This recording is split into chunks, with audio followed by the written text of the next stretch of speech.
ก็ต้องบอกว่าคราวนี้นะคะการแข่งขันคิงส์คัพครั้งที่ 49 เนี่ยเราเจอกับทีมที่แรงกิ้งสูงกว่าทั้งหมดไม่ว่าจะเป็นอิรักเลบานอนหรือว่าอินเดียนะคะเลบานอนเองก็อยู่แรงกิ้งที่ 100 ซึ่งก็อินเดียก็ 99 ส่วนไทยอยู่แรงกิ้งเบอร์ 113 นะคะก็แรงกิ้งต่ำกว่าก็เป็นที่แน่นอนว่า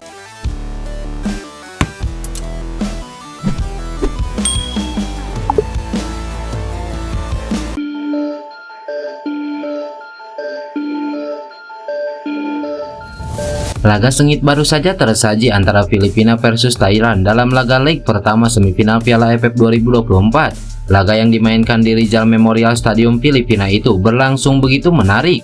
Sejak awal laga, Filipina berhasil menguasai jalannya pertandingan dibandingkan dengan Thailand. Skuad Ajkal julukan timnas Filipina sebenarnya sangat menguasai pertandingan. Mereka berhasil mendapatkan ball position mencapai 52%. Mereka juga melepaskan 4 tembakan yang mengancam ke gawang tim nasional sepak bola Thailand. Namun finishing akhir kerap jadi masalah.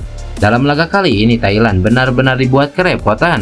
Bahkan demi meredam serangan-serangan Filipina, Thailand terlihat beberapa kali bermain begitu agresif dan sempat mencederai pemain Filipina.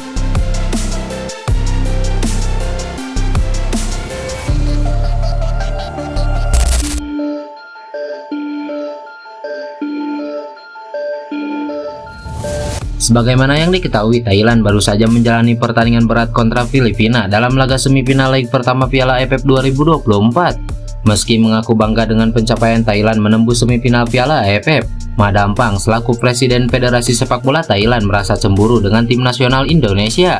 Hal ini lantaran prestasi Thailand yang hanya berkutat di Piala AFF saja, sedangkan timnas Indonesia sudah mencapai Asia bahkan dunia. Ya, timnas Indonesia jadi satu-satunya wakil dari Asia Tenggara yang beraksi pada babak ketiga kualifikasi Piala Dunia.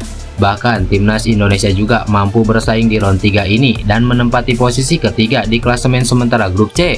Ternyata performa luar biasa Indonesia itu tidak luput dari pantauan Ma Dampang selaku Presiden FAT. Meski agak sedikit cemburu, namun Ma Dampang juga mengaku bangga dengan tampilnya timnas Indonesia dalam babak ketiga kualifikasi Piala Dunia tersebut. Dari hati saya yang paling dalam, saya secara pribadi sangat terkesan dengan pekerjaan Erick Thohir. Sebagai teman dalam satu kawasan Asia Tenggara, saya harus mengatakan, saya secara pribadi sangat bangga dengan Indonesia berjuang untuk ronde ketiga kualifikasi Piala Dunia, ungkap Ma Dampang beberapa waktu lalu.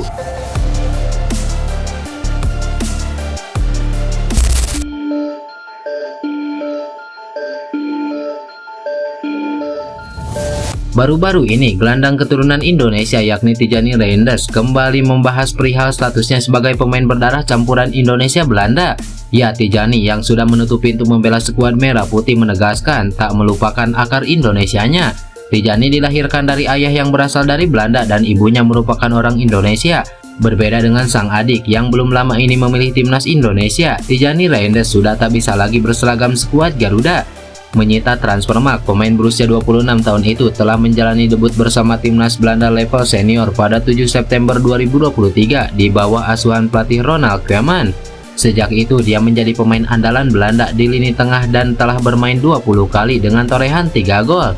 Tijani mengaku sangat menghormati budaya yang diwarisi oleh ibunya. Dia mengkombinasikan budaya Belanda dan Indonesia untuk menjadi manusia yang lebih baik.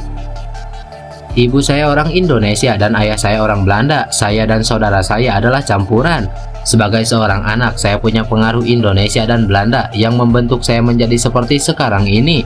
Dari budaya Belanda, saya belajar untuk tetap membumi. Dari sisi Indonesia, saya belajar untuk sangat bangga dengan apa yang Anda lakukan dan capai, ungkap Tijani Reinders.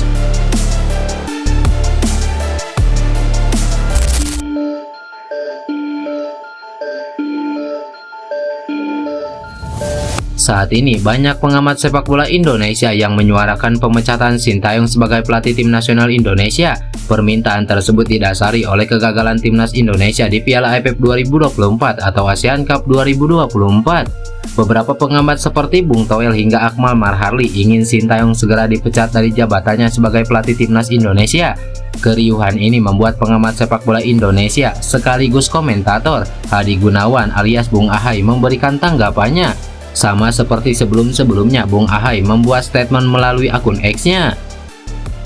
Meski banyak pengamat sepak bola Indonesia yang berbalik arah agar pelatih Sintayong dipecat, Saya memberikan keputusan yang fair dan mengakui bahwa capaian pelatih Sintayong adalah yang terbaik bagi timnas Indonesia di level Asia dan dunia. Dengan pencapaian tersebut, apakah ada jaminan jika mengganti pelatih langsung membawa kesuksesan? Ungkap Bung Ahai seperti dikutip dari akun X-nya. Harus diakui bahwa pernyataan Hadi Gunawan tersebut benar adanya karena beberapa pencapaian timnas Indonesia sekarang yang belum pernah dicapai oleh pelatih manapun selama melatih tim nasional Indonesia. Bahkan mendiang Alfred Riedel yang dikenal penerapan kedisiplinan pada pemain timnas Indonesia juga belum pernah membawa timnas Indonesia seperti sekarang. Namun sayangnya Akmal Marhali menyebut bahwa pencapaian timnas Indonesia di 2024 adalah hoki atau keberuntungan semata. Pendapat semacam itu sama saja dengan tidak menghargai pencapaian timnas Indonesia serta perjuangan anggota timnas Indonesia untuk mengharumkan nama Indonesia dan bendera merah putih di kancah yang lebih tinggi.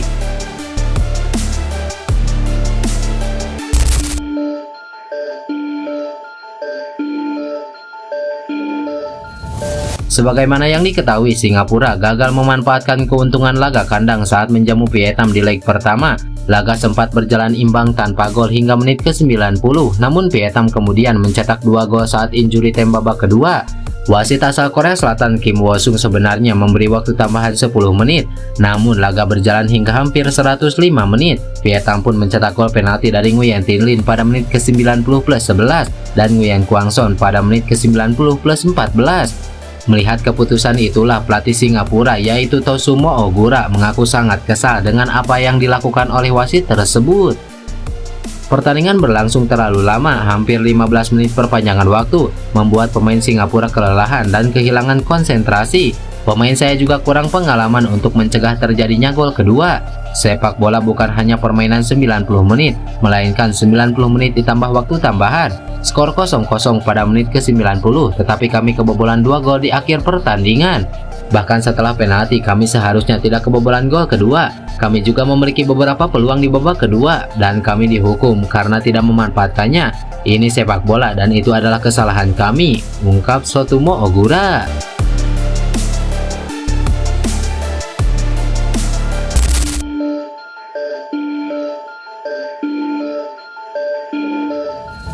Kepemimpinan Erick Thohir di PSSI yang sukses membawa timnas Indonesia bersaing di level internasional dalam beberapa tahun terakhir, berhasil menarik perhatian sejumlah pihak termasuk media dari Korea Selatan.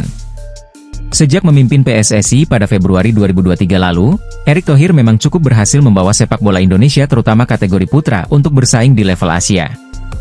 Catatan paling bersinar tentu, timnas Indonesia senior yang berhasil lolos ke putaran ketiga kualifikasi Piala Dunia. Tak hanya lolos ke putaran ketiga kualifikasi untuk kali pertama dalam sejarah, timnas Indonesia era kepemimpinan Erick Thohir bahkan bisa menjaga asa untuk lolos langsung ke Piala Dunia. Pasalnya, saat ini timnas Indonesia bertengger di urutan ketiga klasemen grup C dengan perolehan 6 poin.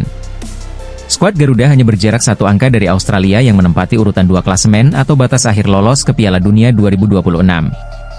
Selain itu, timnas Indonesia juga sukses melejit di ranking FIFA dari awalnya 149 berhasil naik ke posisi 130 pada Desember 2024 ini. Imbas dari pencapaian impresif timnas Indonesia tersebut, sosok Erick Thohir sebagai pemimpin Federasi Sepak Bola Tanah Air pun mendapat sorotan positif. Salah satunya datang dari media Korea Selatan, Best Eleven yang terpukau dengan gebrakan Erick Thohir dalam setahun terakhir memimpin Federasi Sepak Bola Indonesia. Media tersebut menyoroti gebrakan awal Erick Thohir saat memimpin PSSI dengan mendatangkan tim-tim kuat sebagai lawan timnas Indonesia. Hal itu menurut Best Eleven, sangat jarang terjadi pada PSSI era sebelum-sebelumnya.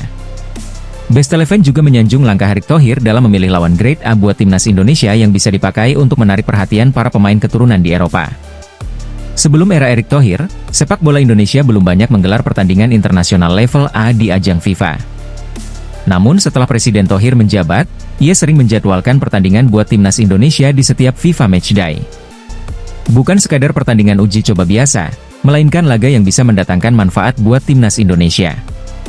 Termasuk mengundang sang juara Piala Dunia FIFA 2022 yakni Argentina ke Indonesia, juga merupakan bagian dari inisiatif ini. Melawan tim terbaik dunia seperti Argentina, merupakan rencana yang sangat positif untuk mewakili masa depan timnas Indonesia dan visi sepak bola Indonesia. Kehadiran para negara kuota tersebut menjadi akses sepak bola Indonesia untuk menarik minat pemain-pemain yang berpotensi dinaturalisasi, ungkap Best Eleven. Tentu pernyataan media Korea tersebut menandakan, jika Erick Thohir merupakan orang yang paling tepat untuk memimpin persepak bolaan di tanah air.